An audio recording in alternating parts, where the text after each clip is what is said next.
राजकुमार भाटी जी, मैं पूछना चाहती हूं और दिल पर हाथ रख के बताइएगा कि क्या नेशनल सिक्योरिटी में पहले से इंप्रूवमेंट हुई है कि नहीं हुई है? चाहे आप बाहर से आने वाले टेररिस्ट का रिकॉर्ड देखें या फिर लाल टेरर यानी कि जो माओइस्ट टेररिस्ट होते हैं उन पर जो ऑपरेशंस 126 डिस्ट्रिक्ट में ये माओइस्ट नक्सलियों का इस तरह से बोलबाला था, अब वो 6 डिस्ट्रिक्ट में रह गया है। बावजूद इसके कोई इस तरह से मखौल उठाता है कि राफेल में तो नींबू मिर्ची लगे हुए हैं, कोई इस तरह से भी कहता है कि गंगा एक्सप्रेसवे में लैंडिंग कर रहे हैं, ड्रामा क्या चल रहा है, कोई इस तरह से कह रहा है कि भाई पोस्टर क्यों लगे हैं। मैं पूछना चाहती हूँ, क्या इस तरह के संवेदनशील समय पर हम एकजुट नहीं दिख सकते? क्या हमें अलग अलग होके दिखना है?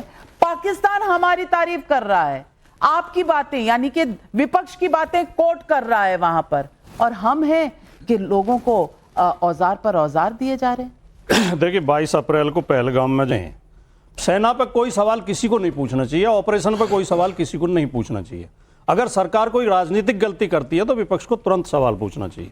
अभी हमारे भारतीय जनता पार्टी के प्रवक्ता प्रदीप भंडारी जी ने कहा कि राहुल गांधी पाकिस्तान और हाफिज सईद की कठपुतली हैं और इनकी सरकार उसी कांग्रेस पार्टी के 5 सांसदों को विदेश भेज रही है, तो इनकी सरकार भी देशद्रोही है। फिर तो देश का अगर नेता विपक्ष दुश्मन देश की कठपुतली है तो देश के लिए बहुत शर्मनाक बात है। वो अब तक जेल में होना चाहिए था।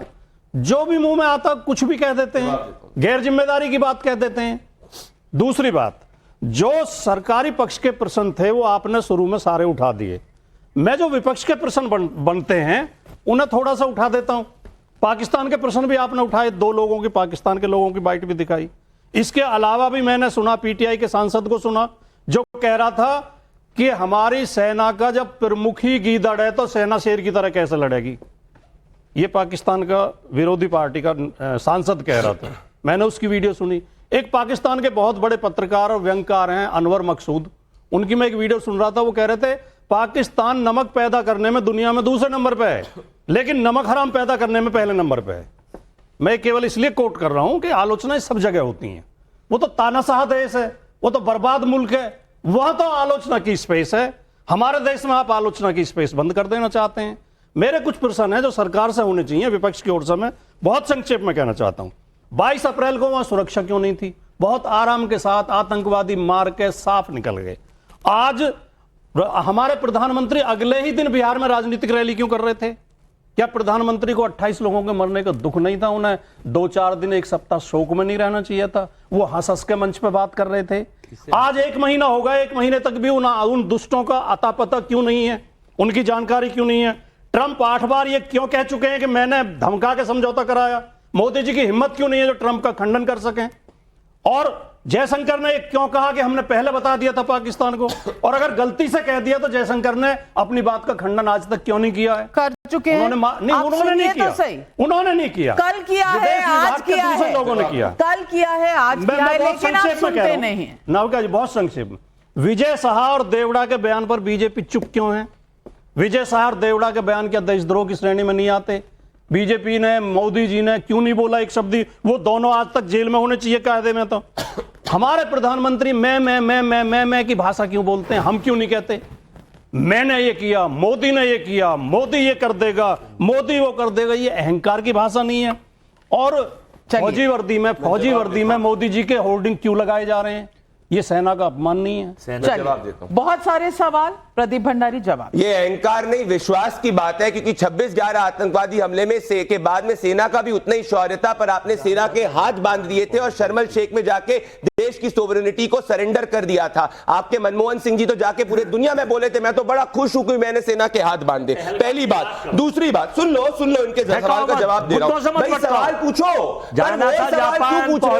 जी जिससे पाकिस्तान को फायदा हो रहा है। आपको जो आपने सवाल पूछे ऑल पार्टी मीटिंग के अंदर बता दिया गया, कहा कि भाई इसकी इन्वेस्टिगेशन हो रही है, परंतु आप ऑपरेशनल डिटेल्स क्यों जानना चाह रहे हो? आप मुझे बताओ कि सेना ने कह दिया कि एक ऑनगोइंग ऑपरेशन सिंदूर जो है चल रहा है, उसमें हम नहीं बता सकते क्या हमारा कुछ लॉस है कि नहीं, हमारे सब साइलेंट सेफ है। उसके बाद एक नहीं, दो नहीं, तीन बार राहुल गांधी यही क्यों जानना चाह रहे हैं कि हिंदुस्तान का फिक्टिशियस लॉस कितना हुआ है, ये क्यों नहीं कह रहे कि पाकिस्तान का लॉस कितना हुआ है। पाकिस्तान से आप हमको क्यों कंपेयर कर रहे हो? ये रहा एग्जांपल, आपने बोला एक 2.5 फ्रंट वॉर की बात करी थी जनरल बिपिन रावत ने, वो 0.5 फ्रंट वॉर जो आइडियोलॉजिकली पाकिस्तान की बैटिंग करता है वो है राहुल गांधी। जब कॉग्निजेबल ऑफेंस करेगा तो जेल भी भेज देंगे। ये रहा राहुल गांधी का यूएनएचआरसी के अंदर उनके बयान को कोट किया गया था पाकिस्तान द्वारा। एक भारतीय जनता पार्टी के नेता बता दो जिसके बयान को पाकिस्तान ने कभी भी एज एविडेंस इंटरनेशनल प्लेटफॉर्म पर इस्तेमाल किया। सिर्फ कांग्रेस का ही इस्तेमाल क्यों करते हैं, कांग्रेस के ही बयान को क्यों कोट करते हैं, जरा ये बता दो मुझे।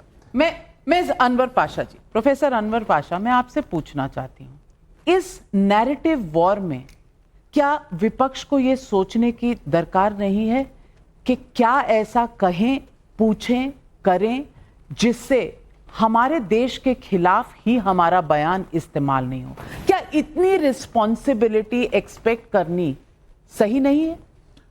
नाविका जी, आप हमें एक बयान सीज फायर से पहले किसी विपक्ष के नेता या किसी विपक्ष की पार्टी की ओर से ऐसा बयान आया हो जो सरकार के खिलाफ कोई ऐसा बयान हो जो सवाल उठाया गया हो ऑपरेशन सिंदूर पे?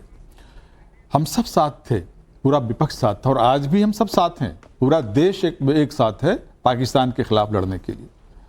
लेकिन विपक्ष अगर सवाल उठाता है तो विपक्ष जो सवाल उठा रहा है वो सीज फायर के बाद से उठा रहा है, ट्रंप के बयान के बाद से उठा रहा है, मध्य प्रदेश के जो मिनिस्टर्स हैं उनके खिलाफ उठा रहा है।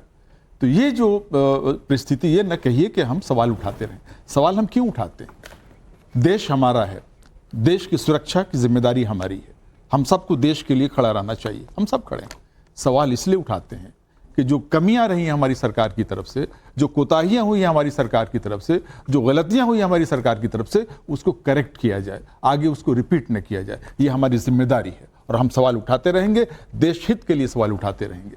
जाहिर है कि जितने भी सवाल उठाए गए, जो बातें की गई, यही की गई ना कि हमारा दुश्मन है पाकिस्तान, वहां के आतंकवादी हमें जिस तरह से जख्म देते जा रहे हैं, लगातार, एक दो नहीं, लगातार देते जा रहे हैं, उनको हम क्यों इन्फॉर्म कर रहे हैं कि आप अलर्ट हो जाइए, हम अटैक करने वाले हैं? कोई नहीं। ट्रंप होते कौन है हमें डिक्टेट करने वाले कि हम सीज फायर कर लें? ये सब सवाल बहुत वैलिड सवाल है, वैलिड और इसका सवाल, इस जवाब सरकार को देना होगा। लेकिन मैं आपके थोड़े से फैक्ट चेक कर दूं। हर्षवर्धन त्रिपाठी जी, आप जरूर जवाब दीजिएगा, लेकिन फैक्ट्स का शो है तो फैक्ट्स बता दूं। वो जो नींबू मिर्ची वाला मजाक था वो तो ऑपरेशन सिंदूर से पहले ही हो गया था, पहले ही हो गया था। और खड़गे जी का बयान भी था कि भाई चूड़ियां पहन के बैठे हैं, कुछ कर नहीं रहे, कुछ कर नहीं रहे। अब पहले बता दो तो दिक्कत, ना बताओ तो दिक्कत। और इतनी बेताबी कि ट्रंप को मानना है, बार बार खंडन किया गया, पाकिस्तान ने भी खंडन किया, भारत ने भी खंडन किया कि ये फैसला सीज फायर का पाकिस्तान डीजीएमओ ने कॉल किया था भारत के डीजीएमओ को, उसके बाद हुआ है। ये बात कई बार दोहराई गई है, डीजी आईएसपीआर पाकिस्तान ने भी बोला है। लेकिन नहीं, हम उसे नहीं मानेंगे क्योंकि हमें इस देश को नीचे दिखाना है। हम ट्रंप की बात मानेंगे जो 9 बार बयान बदल चुके हैं, हम उनकी बात मानेंगे। और हम बात मानेंगे तो किसकी, हर्षवर्धन त्रिपाठी जी? फैक्ट्स की नहीं। हम बात मानेंगे और सवाल उठाएंगे तो यही बार बार उठाएंगे। ये कह रहे हैं कि हम सिक्योरिटी के सवाल, सीज फायर सवाल उठा रहे हैं, कितने जहाज गिर गए? पाकिस्तान को नाचना है, उनको इंफॉर्मेशन देनी है, चाइना को देनी है, किस लिए ये सवाल?